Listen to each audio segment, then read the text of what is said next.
Hey, this is Alex. In this short video, I'd like to share with you why Vietnamese families, especially the Vietnamese moms, really, for lack of a better word, pressure their kids to becoming a doctor or engineer. This is really going to give you a good insight into the woman that you're going to be courting and also marrying, because this is going to have a lot of impact on the family. But first, how would you like an ongoing supply of free reports, helpful resources and unique cultural insights for meeting, dating and marrying a Vietnamese woman? Too easy. Just take a quick moment to subscribe. And click the bell icon. And you'll never miss out again. Now, there's a certain stereotype, right? And it's actually more accurate than it's not.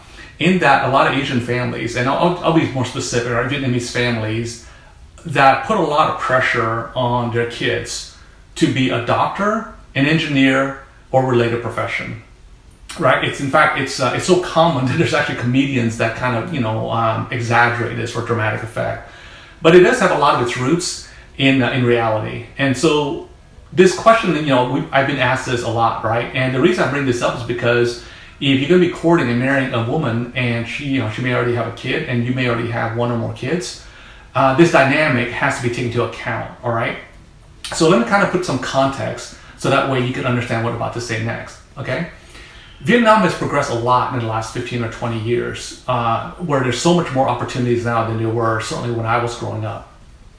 But here's the thing though, up until about 15, 20 years ago, if you didn't have to write schooling and you didn't have a degree, unfortunately in Vietnam and other similar countries, there's really no, the difference between that of Vietnam and the US is that the middle class is very small. It's growing, but up until recently it's very small. So that means that either you're, to really get ahead in life, to have, to basically, quite honestly, to survive, you have to have really good schooling, right? So really the reason the mom, usually more the mom than the dad, really wants the kid to really excel in school and get one of those professions.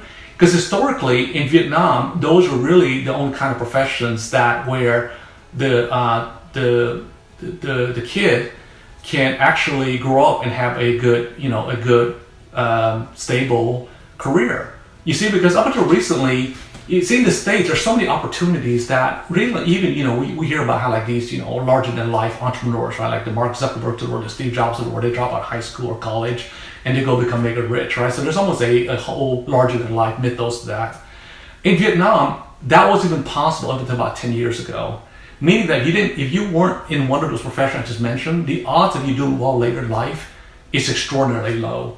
And so then what would end up happening is you would end up being a shopkeeper, you see? And unfortunately, being a shopkeeper of some form or a restaurateur, those are very long hours. And because of that, the parent just wants something better for their kids. And so the way to do that, I'm not saying it's the best way, okay? So please understand me. I'm not saying it's the best way to do that, is they really put a lot of pressure on the kid to do well in school. Because really, it's that pressure originates from, basically parental love, right? They just want their kids to have a better life than them. And so they do the best that they can by encouraging the kids, in some cases, actually pressure the kid to have one of those professions, all right? So why is this important? Well, because I've seen situations where the woman would already have the kid and her biological kids, right, would deal with a lot of pressure to do really well in school, because in her mind, if her kids don't do well in school, it's going to lead to a really tough future. Whereas in your case, you may be more lenient to your kids, right? Because again, the Asian stereotype is like, there is no excuse to get a B, right? Basically, it's either you're a student or there's a lot of pressure. In fact, I would argue that there's societal pressure about it's almost shameful to not do well in school. In the States, again, some parents, of course, really value academic excellence, but there's also a lot of parents that, find your thing and, find what makes you happy. And if you don't do well in school, that's fine. It's not the end of the world. And so I say this because if you're not aware of this and you have a merged family, and because historically, culturally, she's going to raise her kids a certain way, and you may have a slightly different viewpoint on how the kids should be raised. I'm not talking about religion. That's a topic for another video. I'm talking more about like just the desire, or in many cases even the pressure or the importance that the mom may put on academic excellence and you may not. I'm not saying you're gonna let your kids slide, but that's not the end all be all thing, right? Then what's going to happen is when the family merges, I've seen cases where it creates friction. right? And unfortunately, it then leads to, you know, arguments, things like that, because, you know, her let's just say for a second here, her, you know, she has a son, right? Her son comes back and he's a C, right? And he's basically disciplined, right? May have some, you know, certain privileges taken away, and you may have a daughter, and the daughter comes back again, just for, you know, this hypothetical reasons here, a hypothetical situation, and she gets a C too, but in your mind, that's not a big deal.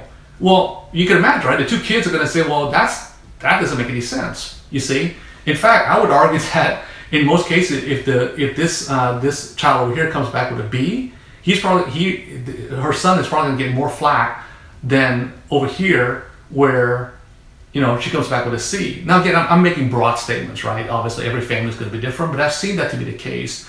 And so this is, you know, they're all intertwined, right? So partly it's because, as I'm wrapping up, this desire, in some cases, unfortunately, it manifests itself as pressure to have the child do well or basically pick a certain profession. I talked to many people my age and even younger, and I asked them point blank, you know, would you pick this profession if your parents didn't nudge you or almost pressure you into taking this? Then many times they said no. They're not happy with their career, but because of the societal pressure and also the family pressure, they chose that because that's what their parents wanted. All right. So I'm not saying there's right or wrong. I just want to make this video so that you're aware of it and you understand where it's coming from. It's not arbitrary. It is really rooted in the fact that there's a lot of economic reasons behind it. There's some cultural, but I would argue that in today's world, a lot of it up until recently has been really because of, you know, of economic reasons. All right. So knowing that, you know, just have a sit down and have a conversation with her about, you know, like, you know, let's just say that, you know, is academic excellence an end all be all goal, or is it basically the, you know, should the child be or the children be happy with also their career choices as well, right? And, you know, a lot of times it's a give and take. But knowing this up front allows you to sit down and have this frank conversation versus kind of being blindsided, you know, a year or two into the courtship, or worse, you know, after you've been married a couple of years and then this kind of surfaces stuff, all right? So I hope this is kind of giving you some insights into about this, you know, this, like I said, it's a little bit of a stereotype, but it is rooted in a lot a lot of its origin is in, you know, obviously in reality, right? In everyday life as well. Okay, so this is Alex. It's been my pleasure to share this with you about our culture, and also on behalf of Vanessa and myself, if you like this video, please subscribe. Click on the subscribe button on this page, and then Vanessa and I will see you in our next video.